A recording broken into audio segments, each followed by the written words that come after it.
We have with us DSWD Director Irene Dumlao. Good morning to you, ma'am. Good morning, Ma'am Karen, and to all your televiewers. There are a lot of challenges that you are going through with the social amelioration program. You have late disbursement, low disbursement, and now you have corruption issues.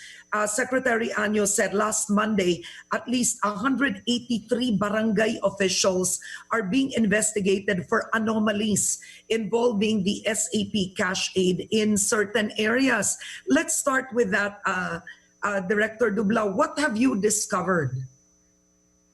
Well, in coordination with the Department of Interior and Local Government, we were able to receive reports and complaints from the public na meron nga pong allegedly mga local officials na hinahati yung SAP fund sa iba't iba pong mga pamilya. At gayon din po, allegedly, merong pong mga favoritism na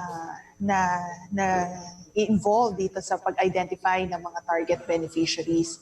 So based on the grievances that we have received from the Agency Operations Center, we have referred most of this already to the Department of Interior and Local Government, considering that they have a supervisory authority over the local government units, so that the agency can conduct the necessary investigation and, of course, accord the appropriate action.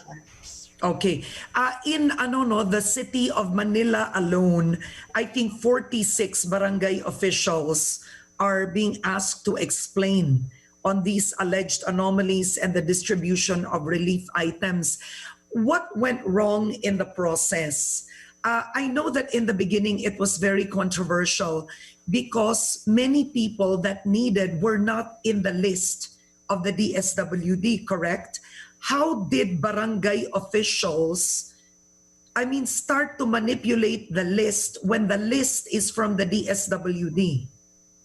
Well, Ma'am Karen, actually, it's the local government unit who identified the beneficiaries for the social amelioration program, considering nga po that mas kilala po nila yung kanila pong nasasakupan.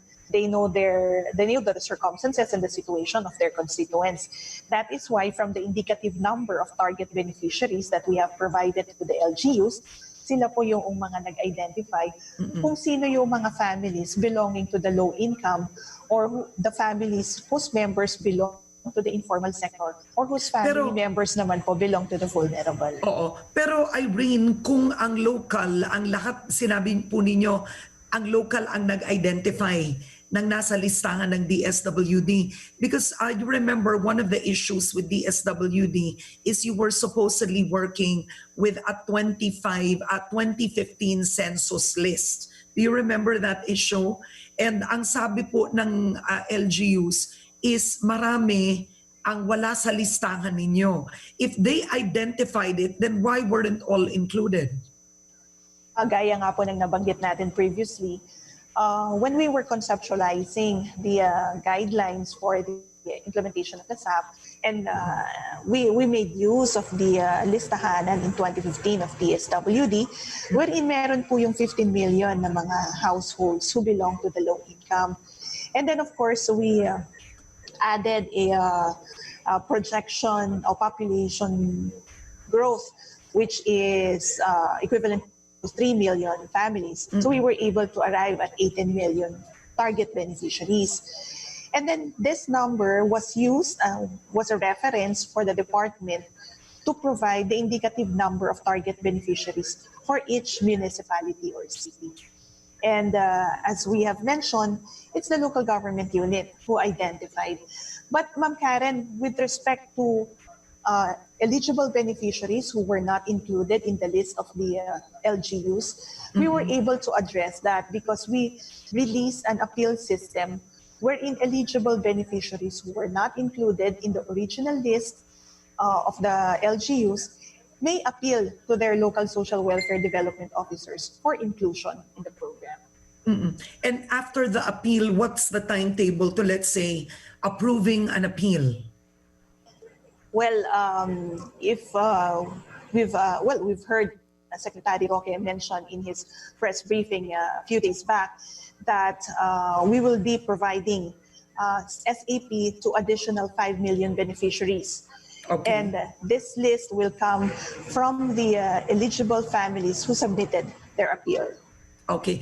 Are you also giving out new guidelines because the second half of the 200 billion pesos will be released this May? And we've already seen, like, for example, the challenges in Quezon City. I hope we can show the video.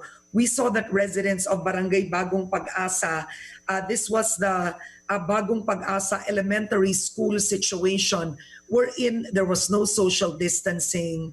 And of course, that's partly because people were desperate also, and they were perhaps anxious and fearful that they may not be able to get their cash aid. But all over, we're seeing challenges in terms of distribution methods of cash aid. Are you coming up with new guidelines on how this should be implemented? Yes, Ma'am Karen, marami po tayong natutunan na aral Oo. mula sa implementation ng SAP. There were challenges, as you have mentioned, but what is important is we are able to address this, particularly for the implementation of the second tranche. We have now studied the use of digital payment infrastructures, yung pong mga online wallets. We will be utilizing those. And of course, we have entered also into partnership with different government agencies and private organizations for the use of technological mobile applications that will expedite the process of gathering information from the beneficiaries, and of course in using, as what I've mentioned earlier, the digital and online wallets. I mean, do you have a role model? I mean, is there a city that you are modeling? Because Makati City, for example, will distribute 5,000 pesos starting May 15, I think, to all residents. And what they plan is a contactless distribution. Yes, Ma'am Karen, actually, we commend the local government units who are able to adopt these measures for the distribution of their aid.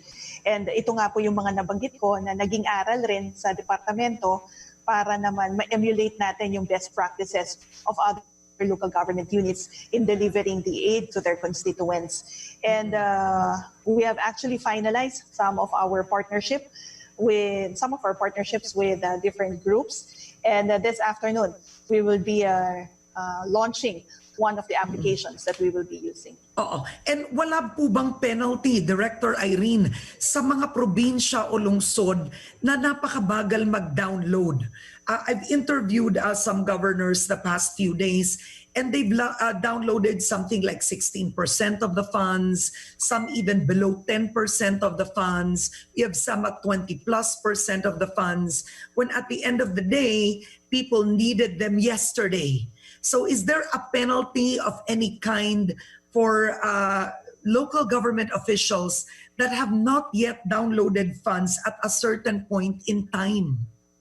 Well, with respect to that, Ma'am Karen, we will have to defer to the DILG, considering that they have authority over the local government units. Ang concern po ng DSWD ay masiguro po natin na yung ayuda ay maipahatid po natin doon sa mga pamilya na lubos po na nangangailangan, because they really need the assistance. Okay. Direct Irene, last words. We don't have enough time, but I'd like to follow up with you again on another day regarding this. May nais po kayong idagdag, ma'am? Ma'am Karen, nagpapasalamat po ang DSWD sa lahat ng government agencies at sa lahat ng mga private institutions or groups na patuloy po na tumutulong sa DSWD po para makapagpahatid tayo ng tulong sa ating mga kababayang lubos po na naapektuhan. Gayun din po, nagpapasalamat tayo sa mga iba't ibang local social welfare development officers and to the DSWD frontliners who have braved the threat of COVID-19 to ensure that the assistance to our fellow men will be delivered. Maraming salamat po. Magandang umaga. All right, thank you very much. That was DSWD Director Irene Dumlao. Mag-ingat po kayo, ma'am, and God bless you. Thank you.